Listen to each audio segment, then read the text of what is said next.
Oh shit, how'd I get, hey guys, how's it going? How'd I get here? Anyways, hi guys, welcome to a new episode of Roguespirit Reviews, where today I'm going to be looking at Dragon Quest XI Echoes of an Elusive Age Special S Edition for the Nintendo Switch. You know, I have nothing but love for the Dragon Quest franchise, but I always thought to myself, how come the series wasn't as successful as its cousin series named Final Fantasy, which is developed and published by the same developer? Maybe the gameplay was just way too grindy and way too tough for the Western audience.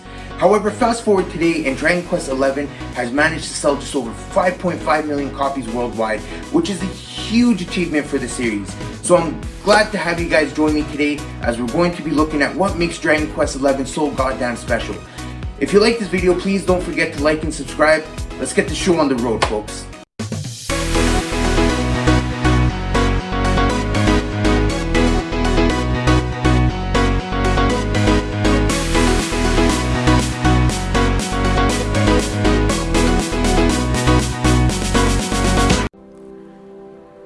Dragon Quest was created by video game developer known at the time as Enix, which is now currently known as Square Enix. In 1986, it was released onto the Famicom in Japan and on the Nintendo Entertainment System in the West, where the series was known as Dragon Warrior. The game was directed by director Yuji Horii and produced by Yoshinobu Chida. The art style was directed by fan favorite Akira Toriyama, who for obvious reasons needs no introduction, but in case you aren't aware or if you have never had a proper childhood, is better known as a manga artist and is the creator and mastermind of the Dragon Ball franchise, which today is basically known all around the world.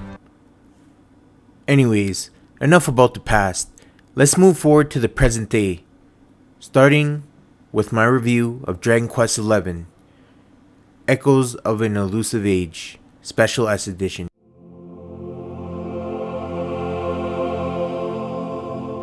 The story is set in the beautiful and vibrant world of Adrea and begins with Dunderslope Castle being invaded by the main antagonist's evil lackeys.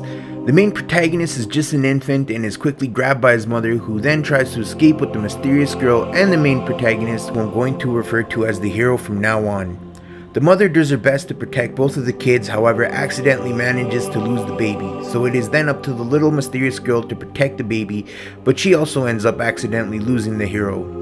The game then cuts to a scene where an old grandpa who is just minding his own business trying to catch some fish appears and notices that a baby carriage is randomly floating endlessly along the river and decides to pick up the baby from the carriage and ends up adopting the lost baby as his own. Fast forward to the near future and we see that the main protagonist is now an adult, and with his friend named Gemma, they both decide to head up to Tor Mountain and climb it to complete a ritual ceremony. However, both end up being attacked by the Helmrock King. Oh shit, my bad, wrong game. They both end up being attacked by a bird monster, in which the hero's friend Gemma ends up in a tough predicament. In order for the hero to protect his childhood friend, he ends up summoning the power of the Luminary, which is a power that only the Chosen One can wield, to attack the monster, and thus ends up saving his friend. Realizing that the hero is chosen to fend off the Dark Lord Mordegon, he must now go on a journey and quest to become stronger and stop the main antagonist from conquering Adrea, and thus save it from total annihilation. The story keeps you invested and interested thanks to its main characters. Hell, even the side characters stand out by design, and the Special S Edition adds even more story for its characters and even fleshes out some of their backstories and motives, as well as filling in some gaps which make you understand why they are committed to completing this journey together with the game's main protagonist.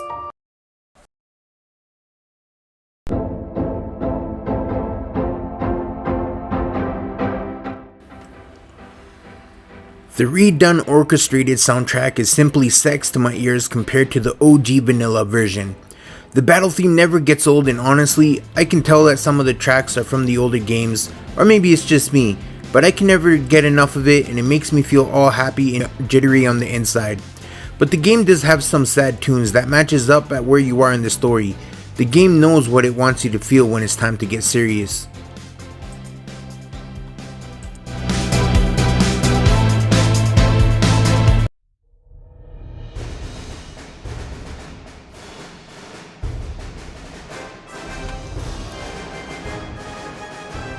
When you run into an enemy on the field, You can enter into a turn-based battle system where you have a lot of options to pick from. You can select magic and use spells such as Zap, which summons thunder, or you can choose to attack enemies normally as well as defend. You can choose abilities to use special skills and moves as well. There is also ability to pep up, which increases your character's strength and gives you the ability to use a special pep move, which is basically like a limit meter in fighting games, which allows your characters to do next level super attacks. If other characters enter pep mode, you can also team up and use all of their pep powers to do devastating team attacks to cause major damage. Kinda reminds me of Chrono Trigger.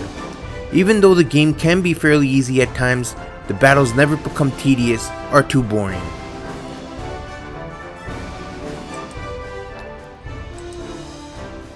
However, watch out, cause if bosses get pepped up too, they can use team powers on your party as well, which can wipe you out sometimes, especially in the post-game content.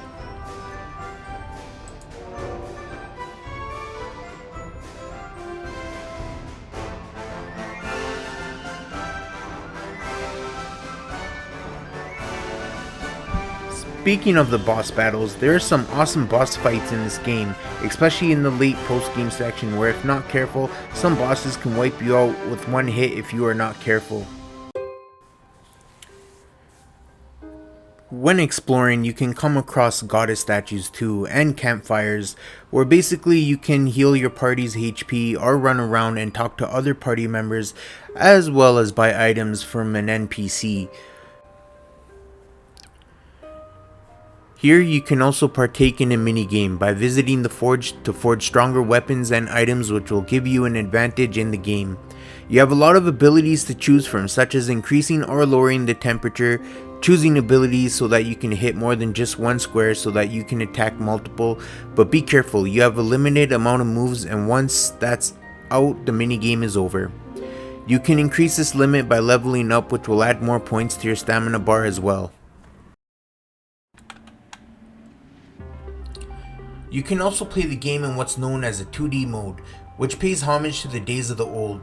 This mode looks amazing and I can't wait to replay this game the next time in this mode.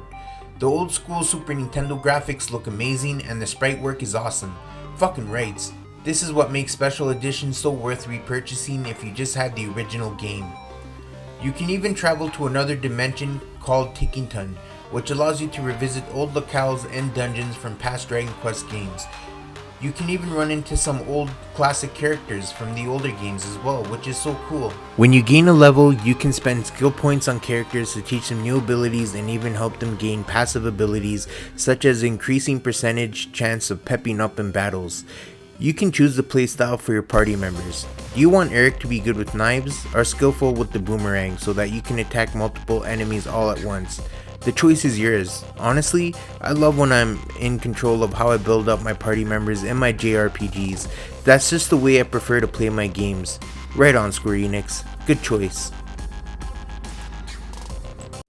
Traversing Adria in Dragon Quest XI feels great, and even though it can feel linear, traversing dungeons and town is always fun. And later on you can even get a ship and you can also fly on a whale. Damn, now that's something I need in all my JRPGs for sure. Reminds me of Secret of Mana when you get to fly around on Flammy and traverse the world. In conclusion, Dragon Quest XI, Echoes of an Elusive Age Special S Edition was a mighty great time and I had a lot of fun playing through it. It is, in my opinion, one of the best in the series and I highly recommend it to any JRPG fans out there. Go play it, you won't regret it. With that said, I'm going to give this game a 9 out of 10. Well, that's all I got to really say about this game. Hope you all enjoyed the review. I apologize if it feels like this review was rushed near the end. My laptop started crapping out on me, but at least I was finally able to finish up this review. Stay rogue, my friends. Until the next review, peace out.